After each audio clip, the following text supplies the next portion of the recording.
Mungkin bisa diceritain aja dulu mungkin kronologinya seperti apa masalah sang ibu sampai bisa terkena COVID gitu. Ya, jadi sebelumnya kita berdua memang lagi keadaannya kita lagi nggak di Jakarta. Betul, jadi lagi di luar kota. Kita lagi ada di Bali, mama itu ada di Jakarta gitu. Mama memang nggak kemana-mana, cuman memang mama sempat menerima tamu di rumah beliau. Setelah terima tamu di rumah beliau ngerasa report ke kita ya kalau badannya nggak enak badan, kalau beliau merasa demam pada saat itu, kalau saya tidak salah di tanggal 30. Tanggal 29 udah merasakan, tanggal 30 mama akhirnya cek mandiri di rumah dengan menggunakan waktu itu hanya swab. Betul. Namun dinyatakan pada saat itu hasil swab mama positif di tanggal 30 Juni. Nah sampai akhirnya kita waktu itu mengatasinya ya minum obat virus dan lain sebagainya, juga konsultasi ke dokter untuk obat apa yang bisa dikonsumsi sama mama gitu. Di hari kedua mama sudah mulai mengalami sesak nafas. Akhirnya kita mama nggak mau ke rumah sakit saat itu dikarenakan memang mama maunya dirawat di rumah. Akhirnya kita sediakan oksigen, juga ada yang mengawasi juga, dokter dan juga perawat yang mengawasi. Obat-obatan juga masuk terus dan beberapa obat-obatan lain ya. Tapi pada saat itu saturasi mama sudah mulai turun rendah gitu, tapi tidak terlalu rendah, waktu itu hanya 96 dan 97. 96, 97, 98, 97 turun lagi 96 sampai di 95. Iya, nah akhirnya mama waktu itu dari oksigennya 60% sampai akhirnya ke 100% gitu bantuan oksigen. Di hari ke 3 COVID, mama nggak ngeluh, semakin sesak yang dahsyat, mama juga nggak bisa tidur. Mama juga sudah terbata-bata untuk ngomong dan komunikasi sama kita gitu. Mama juga udah mulai drop kondisinya, sampai pada saat kita cari oksigen itu sangat sulit ya. Mungkin informasi ini bisa menjadi pertimbangan juga gitu ya untuk semua lini gitu. Oksigen itu pada saat itu ibu saya sangat sulit mencari oksigen, sampai akhirnya harus keliling Jakarta, dapat di pinggiran Jakarta. Itu pun kondisinya banyak sekali oknum-oknum ya. Kami jujur dengan situasi kayak gini, saya juga berpikir ibu saya dan saya memikirkan orang lain gitu. Yang kami sedih adalah di saat kondisi banyak orang yang membutuhkan oksigen, justru harga oksigen itu sangatlah mahal, sangat sulit dicari. Kalaupun ada mahal, bahkan untuk isi oksigen pun sulit gitu. Kita juga berpikir tidak semua orang kan di posisi beruntung untuk bisa dapat dengan mudah gitu. Jadi pada saat itu ya udah kita alhamdulillah dapat oksigen. Tapi dengan melihat saturasi mama sempat waktu itu sampai turun di 89, saya telepon dokter, beberapa dokter paru juga, dan harus diputuskan untuk mama mencari rumah sakit. Kondisi mencari rumah sakit itu teman-teman juga mungkin ini buat semuanya ya. Kami juga sangat sulit dan gak gampang. Kami juga mengalami kok situasi yang nomor antrian rumah sakit 200 sekian, lalu ditolak di rumah sakit karena memang kondisi rumah sakit sangatlah penuh gitu ya. Jadi untuk teman-teman tidak semudah itu ibu saya langsung dapat rumah sakit. Sangat-sangat sulit. Kita sampai keliling rumah sakit, cari rumah sakit mana yang bisa untuk menerima karena kondisinya betul-betul lagi menurun. Dan juga kita waiting list, tapi qadarullah alhamdulillah. Dan sampai waiting listnya ada yang sampai 100, 200, ada yang sampai 80. Yeah. Sampai suruh nunggu dulu, ada di angka 25. Itu bukan rawat inap ya, tapi IGD. Itu masih IGD. Jadi alhamdulillah dengan baik sama Allah, akhirnya mama dapat IGD. Sampai dapat di IGD, mama yang tadinya baru pakai oksigen biasa yang di hidung, akhirnya harus pakai oksigen dengan mask yang tertutup penuh gitu. Dikarenakan memang situasinya tidak juga membaik. Di hari pertama itu mama mengeluh tetap sesak nafas ya Bip ya. Betul. Dan nyeri di dada. Ternyata pada saat mama nyeri di dada itu mama terkena serangan jantung, dikarenakan mungkin mama panik, mama juga mungkin merasa tidak nyaman dengan paru-parunya. Pada saat masuk rumah sakit langsung difoto ronsen paru-paru mama, kondisi paru-paru mama ya, kondisi paru-paru mama memang sudah penuh dengan virus COVID itu. Nah makanya pada Ya prosesnya cepat sih, Mama masuk rumah sakit tanggal 4, tanggal 5 itu Mama harus pakai NF-NC, lalu naik lagi ke NIF, lalu akhirnya karena situasi Mama nggak membaik, akhirnya sekarang Mama kondisinya menggunakan ventilator, dan Mama tidak disadarkan atau diintubasi guna untuk pengobatan yang maksimal. Dan juga alhamdulillah kemarin kita sudah masukin Gamaras, dan malam ini juga masuk Gamaras. Jadi masuk Gamarasnya itu udah 2 kali. Dan ini salah satu obat imun tubuh buat nguatin paru-parunya. Ini salah satu terapi sebenarnya. Jadi kalau mungkin ditanyain langkah-langkah apa yang kami upayakan untuk Mama selain obat-obatan, yang pastinya obat antivirus yang sudah masuk, obat antivirus yang diberikan juga sudah yang paling kuat gitu. Tapi juga Mama nggak membaik situasinya, kita menyarankan untuk ikut terapi. Pertama ada terapi dengan obat Gamaras. Terapi tersebut dilakukan 5 hari berturut-turut. Alhamdulillah sudah kita lakukan 2 hari berturut-turut. Yang tadinya saturasi Mama di angka 78, alhamdulillah membaik ke angka 83 sampai sempat ke 90. Tapi saat ini barusan sebelum saya lakukan interview ini, Mama turun lagi di angka 87. Langkah yang kedua adalah kemarin malam saya memutuskan dan pihak keluarga untuk mengikuti terapi plasma darah. Alhamdulillah sekali saya juga mengucapkan terima kasih yang sangat besar untuk teman-teman yang membantu sahabat kami, teman-teman juga teman-teman public figure, banyak sekali yang membantu dalam pencarian plasma darah untuk Mama. Dan alhamdulillah hari ini kita dapetin 4 kantong darah dari beberapa pendonor, karena dan 1 kantong darah dari pihak PMI. Terima kasih. Iya, alhamdulillah. Jadi Mama insya Allah sore ini akan dilakukan terapi plasma darah. Itu aja sih mungkin yang bisa saya jelasin. Boleh silakan. Berarti memang sebelumnya udah sempat Mama sempat udah punya riwayat penyakit juga ya, Mbak Kartika dan Mas Habib? Sebenarnya nggak ada riwayat penyakit apapun ya, Mama dalam keadaan yang sehat. Cuman memang Mama dalam kondisi yang obesitas atau kelebihan berat badan. Nah itu yang memang cukup buruk untuk orang yang terpapar COVID gitu, untuk masalah penyembuhannya juga. Dan dengan adanya terpapar itu semakin luas di paru-parunya Mama, sehingga Mama yaitu baru pertama kali kena serangan jantung dan pengentalan darah, tetapi pengentalan darahnya tidak tinggi gitu. Sebenarnya Mama tidak ada penyakit lain gitu.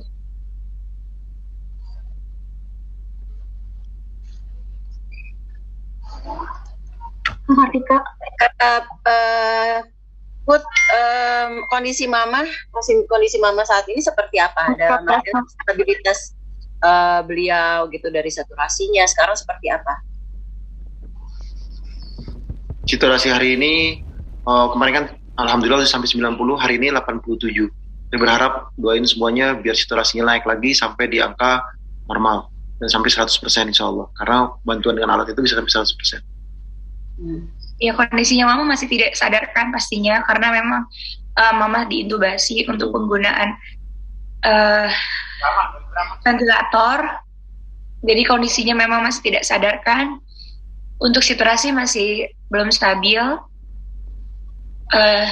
CT Mama juga yang pada saat kita cek pertama CT-nya di 21, hari ini CT-nya malah menurun di angka 15. Itu kondisi Mama saat ini sih, makanya saya mohon doa dari teman-teman semuanya. Mudah-mudahan Mama bisa melewati fase-fase kritis Mama, dan Mama bisa kembali ke kita semua dalam keadaan sehat walafiat. Amin ya rabbal alamin.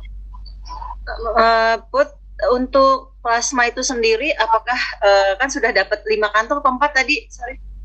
4 kantong. 4 kantong. 4 kantong itu apa sudah diberikan ke Mama? Mungkin dari 4 kantong itu apa belum sama sekali atau baru dapat? Gimana Put? Kita juga belum dapat kabarnya karena belum diberikan. Iya. Jadi sebenarnya belum dimasukkan karena plasma itu kan baru didapat dari PMI.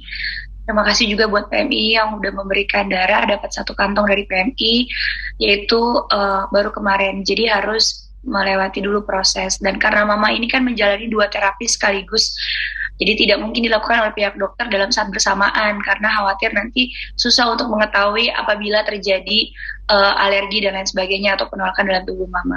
Makanya karena Gamaras dilakukan terapinya itu pada saat jam 1 malam, sampai dengan tadi baru selesai jam 3 sore, insya Allah. Makanya plasma darah ini baru akan dilakukan sore ini oleh pihak kedokteran RSPP Simpro.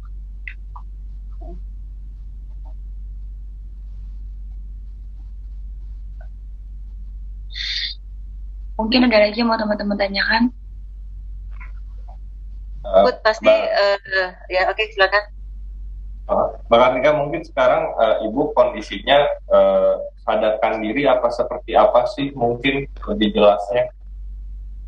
Ya tadi udah saya jelasin Mas, Mama kondisinya kan untuk dipasang ventilator itu perlu diintubasi. Jadi Mama tidak disadarkan dulu, sudah 2 hari Mama tidak sadarkan diri, memang tidak disadarkan gitu. Terakhir yang bikin aku sedih karena memang sebelum diintubasi, Mama yang tadinya nggak mau makan, Mama yang tadinya sulit untuk makan karena sesak, setiap kali Mama makan, lepas oksigen memang situasinya menurun gitu. Tapi yang saya paling sedih ya, karena sebelumnya pihak rumah sakit kan memberi video kepada kami keluarga. Pada saat Mama sebelum diintubasi itu, Mama dalam keadaan yang semangat luar biasa.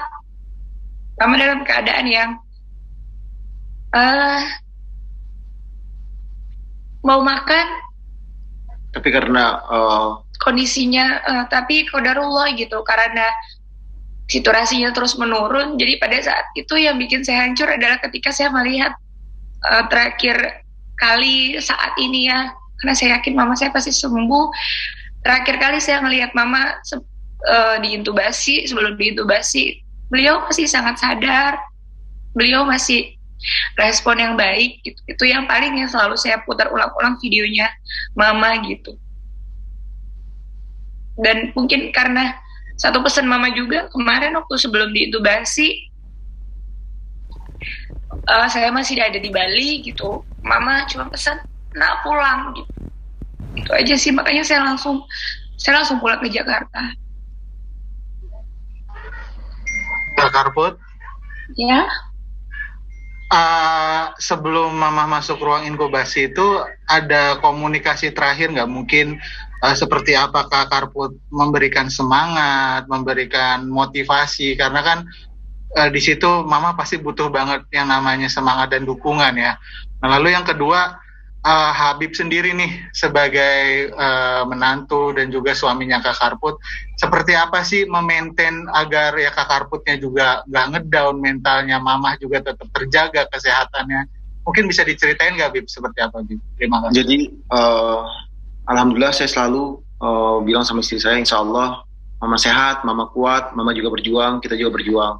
Mama berjuang untuk kesehatannya, kita berjuang untuk mendapatkan Gamaras obatnya, dan juga berjuang untuk mendapatkan plasma, dan juga berjuang semua anak-anaknya juga, dan kakaknya, orang tuanya, adiknya, Mama, semuanya mendoakan Mama luar biasa, Masya Allah. Mudah-mudahan Allah kasih kesehatan walafiat. Dan juga saya bilang sama istri saya, udah tenang, gak usah nangis, karena istri saya selalu nangis terus. Tenang, wajar nangis, kenapa? Karena sebagai seorang anak ketika melihat orang tuanya seperti itu pasti meneteskan air mata. Itu juga yang terjadi ketika Rasulullah SAW mempunyai anak yang dimana Rasulullah pernah meneteskan air mata. Jadi mata punya hak untuk nangis, nggak apa-apa, wajar nangis, tapi nggak boleh berlarut, nggak boleh berlebihan. Insya Allah sehat, yakinnya sehat. Badai sitokin yang ada dalam tubuhnya Insya Allah hilang. Asap kan di ronsen itu asap putihnya hampir mendominasi. Jadi berharap itu hilang semuanya, COVID-nya hilang dengan bantuan obat, dengan bantuan lain sebagainya, dan juga tentunya semua akan bekerja karena kehendaknya Allah Subhanahu Wa Taala. Minta kepada Allah, dan juga semua yang nonton ini berharap agar mendoakan, bacakan suratul Fatihah agar Mama Masayu Puspita Diana, Allah berikan kesehatan, Allah angkat penyakitnya, Allah selamatkan dari azab corona ini. Amin amin ya rabbal alamin. Iya, jadi kalau tadi tanya kondisi Mama, jadi aku tuh memang di Bali. Yang aku sesalkan adalah Mama, aku kan hampir 1 bulan di Bali gitu. Dari seminggu aku di Bali tuh mama selalu bilang pulang nak, pulang gitu. Minta aku pulang. Cuman aku bilang, mah kondisinya anak-anak lebih bagus di Bali. Mereka bisa mengekspor alam, mereka bisa bermain. Karena kalau di Jakarta kita cuma di rumah aja, kita ngeliat anak kurang bisa mengeksplor gitu. Terus beliau selalu bilang ya, Kalisa kapan pulang? Nah pada saat beliau sudah terpapar COVID dari hari pertama, beliau kirimkan beberapa video yang mungkin saya nggak bisa share karena beliau nggak menggunakan hijab gitu. Itu suaranya beliau cuma minta pulang, Kalisa doain Oma ya, biar Oma cepet sembuh, biar Oma bisa cium Kalisa, katanya gitu. Beliau juga minta saya pulang gitu, selalu bilangnya pulang ya gitu. Pada saat itu kakak saya juga lagi di Bali dan kakak saya pulang duluan. Saya juga mikir kalau mau pulang dengan kondisi PPKM ini kan sangat sulit gitu, apalagi saya bawa semua anak-anak. Tapi karena memang sebelum diintubasi permintaan mama pulang, jadi saya usahakan bagaimana caranya, akhirnya kami paksakan kami pulang ke Jakarta gitu. Jadi itu sih selalu berkomunikasi, saya selalu bilang, mama pasti sembuh gitu. Beliau tuh selalu bilang, doain mama ya, doain mama gitu. Saya bilang selalu, mama pasti sembuh. Mama juga lebih dekat sama Habib gitu. Beberapa kali mama selalu minta Habib, yang telepon Habib, dan beberapa kali mama selalu bilang, terakhir waktu mau udah pakai oksigen, kalau waktu saya nggak salah itu beliau pakai oksigen yang HFNC itu, beliau masih bisa memberikan jempol ke kita, bisa memberikan tangan, karena kita minta pihak keluarga gitu, kasih jempol ke kita dong gitu, dan beliau kasih gitu. Pada saat itu Habib juga keluarga kami menyemangati mama untuk makan, beliau juga iya, dan beliau mau makan. Semangat hidup beliau sangat besar gitu, jadi itu yang membuat kami juga optimis dan yakin insya Allah mama pasti akan sembuh gitu. Dan saya tahu juga Allah berprasangka sesuai prasangka hambanya, jadi saya selalu prasangka baik bahwa insya Allah mama pasti akan sembuh dan Allah kasih kemudahan. Satu lagi Bib, mungkin kalau Habib sendiri melarang Kak Kartika Putri untuk buka-buka berita-berita, karena kita tahu sekarang COVID sedang tinggi-tingginya gitu loh. Maksudnya adakah cara untuk bagaimana Kak Karput nggak teringat dengan yang hal-hal negatif, jadi tetap pikirannya positif? Ada nggak cara-cara gitu? Kalau saya pribadi, saya bilang mau buka situs berita apapun, bebas, nggak apa-apa. Yang penting kita kuat, kita yakin Allah betul sesuai dengan prasangka hambanya. Innallaha inda dzonni abdi.